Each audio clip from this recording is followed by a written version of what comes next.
మీ దోస్తు ఇన్నావే వచ్చింది మాధురి బాబు. దా ఏరి అమ్మ ఏడు పోయిరే అవుగా కలిసే వస్తాను. దా కనిపిస్తారే కనిపిస్తలేదు. ఇంటర్వ్యూ మీది ఇగో కేసీఆర్ దోస్తులు వచ్చిరా రా మాదన్న ఎట్లున్నావు బాగున్నావా మాది గట్టిగా ఉంటుంది ఇంటర్వ్యూ దయచేసి.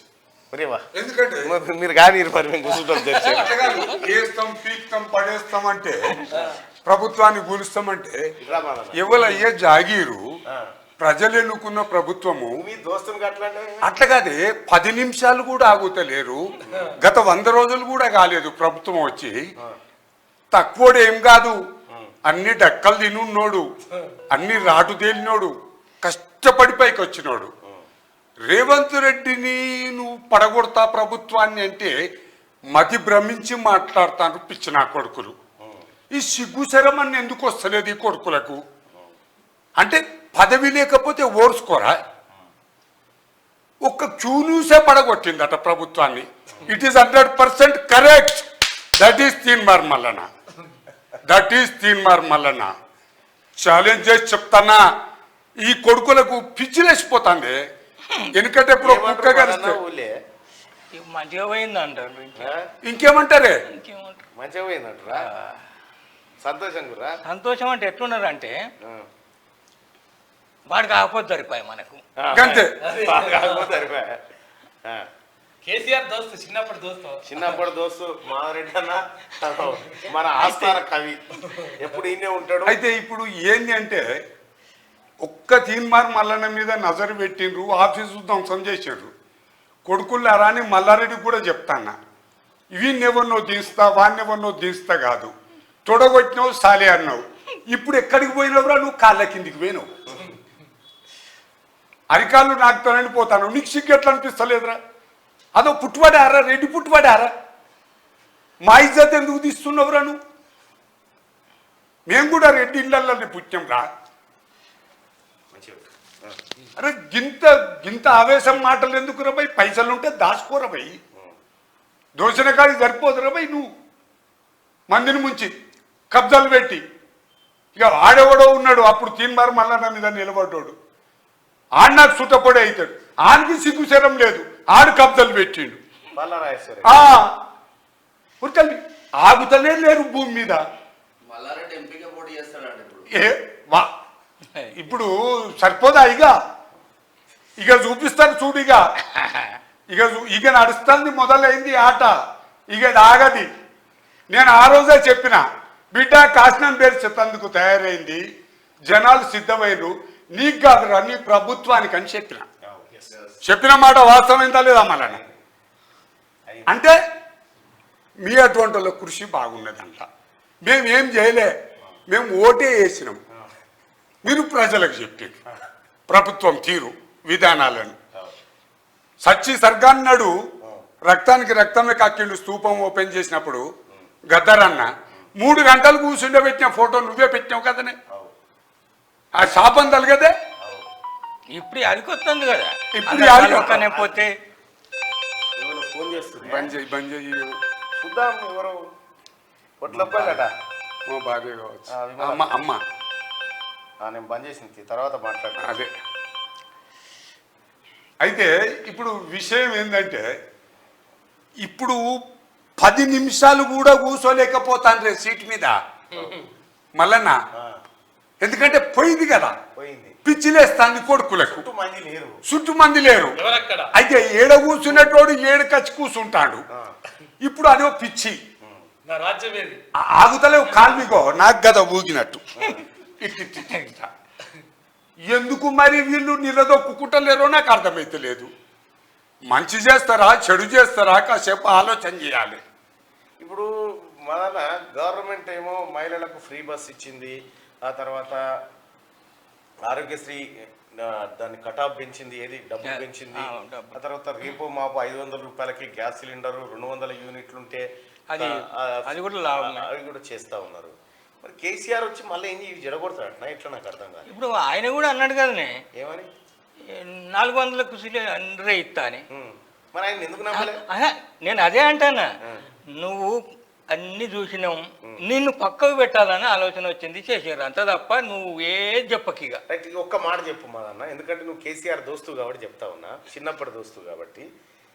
కేసీఆర్కి ఇటువంటి ఆపద ఎదురైనప్పుడు ఏం చేస్తాడే, ఎటువంటి ఉపాయం కడుతుంటాడు ఈయన? ఇక అందరిది మందిని ఇట్లా ఇట్లా పట్టుకొని ఎట్లా చేస్తే అక్కడికి వస్తుంది, ఎట్లా చేస్తే అక్కడికి వస్తుంది అని సలహాలు తీసుకుంటాడు. ఇప్పుడు ఇక ఇదివరకు సలహాలు తీసుకోలేదు కదా, ఇప్పుడు వాళ్ళని కలవకనే ఇట్లా అయింది అని అంటాడు. నేను మొన్ననే చెప్పిన, ఇప్పుడు ఇదే ముచ్చట 4 ఏళ్ల కింద 5 ఏళ్ల నుంచి కూడా మమ్మల్ని ఎట్లా చేస్తామే అని మొదటి నుంచి అంటే మేము నీ బాట తప్పిపోయింది, బండి బూడలా పడుతుందని చెప్పుదుము, దాన్ని మెల్లగా యుతకి తీస్తాము. ఇప్పుడు భూమి పుండ్లో పడ్డట్టు పడ్డది ఈయన. ఇప్పుడు ఇటు ఇట్లా నా కొద్ది లోపల, ఇటు ఇట్లా నా కొద్ది స్టార్ట్ చేసిన కొద్ది కిందికి పోతుంది అది మీదికి రానిగా.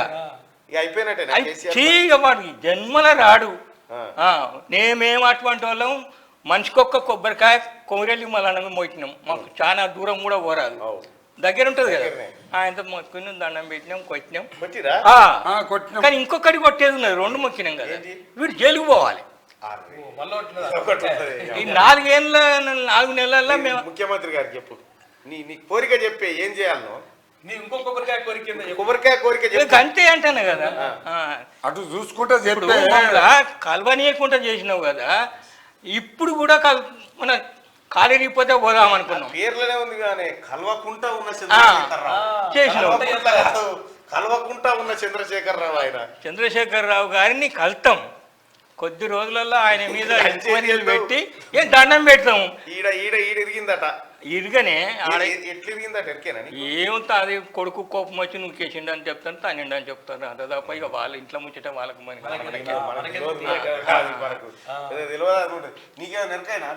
ఏం లేదు. బాబు బొమ్మడుతులు కొట్లాడుకుంటా అంటే పెద్ద మనిషి అడ్డం పోయిండట, జస్ట్ ఇట్లా అన్నాడేమో చేయితోని, అంటే పుట్టుకున్నది.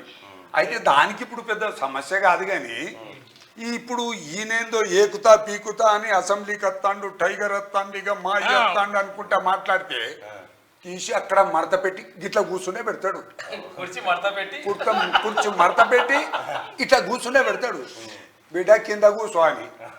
సామాన్యుడు కాదు రేవంతు. ఈ పొంగులేటి గురించి మాట్లాడు ఎక్కడిదే. ఖమ్మంలా ఈయనేమో ఏకి పీక్ పడిదిగినట్టు ఢిల్లీ గదే తీస్తా, ఇంకేం ఎంపీ సీట్లు వస్తాయి. నువ్వు ఒక్కని గెలువు నిలబడి చూస్తా, నేను దమ్ముంటే ఛాలెంజ్. నువ్వు ఒక్కని నిలబడి ఇప్పుడు ఎంపీగా నీ ఒక్క నువ్వు గెలుస్తారా? ఏది పార్లమెంట్ పార్లమెంట్ రాడు, పార్లమెంటు రాడు, ఏడికి రానిగా. కారు సర్కారు కథమున్న బేకారు కథం అదే. ప్రజలు తీర్పు అందరూ ప్రతి న్యూస్ చూస్తుండ్రన్న, పేపర్ చదువుతలేరు, ఛానల్లే చూస్తుండ్రు. ఎవరికి చూడు సెల్ ఫోన్లు ఇట్లా ఆన్ చేస్తాను, చూస్తాను. ఏంది ప్రభుత్వాన్ని, ఈ ప్రభుత్వం అహంకారం వచ్చినప్పుడే పోలీసు మీద బ్యాగ్ పోగొట్టుకునే ఇప్పటికీ ఇంతవరకు ఆ బ్యాగ్ లేదు. దాని వలన నాకు పెద్ద అయినా నేను చెప్తా దాని గురించి. కానీ కోపం ఏంటంటే ఆయనది, సంతోషం ఏంటంటే కోపం ఉన్నది సంతోషం. కోపమేమో ఇదివరకు కలవకపోతే మంచి సమస్యలు చెప్దామంటే నువ్వు నాశనం అయిపోతుంది. ఇక అదేమో కోపం. ఇక ఇప్పుడు ఇంకొకటి బాధ ఏంటంటే నువ్వు ఈ ఏదైతే మొదటి నుంచి ఉన్నట్టు అట్నే ఉంటే ఇప్పుడు పక్క పొంటి వాళ్ళు అంతా ఎటువంటి వాళ్ళు ఉన్నారు అనుకుంటున్నావు. మన రాబందుల సొంటోళ్ళు ఒక బక్కది పడ్డదు అంటే ఎన్ని కిలోమీటర్లు ఉంటాయో ఎక్కడ ఉంటాయో అవి తెలివైంత పెద్ద గద్దలు.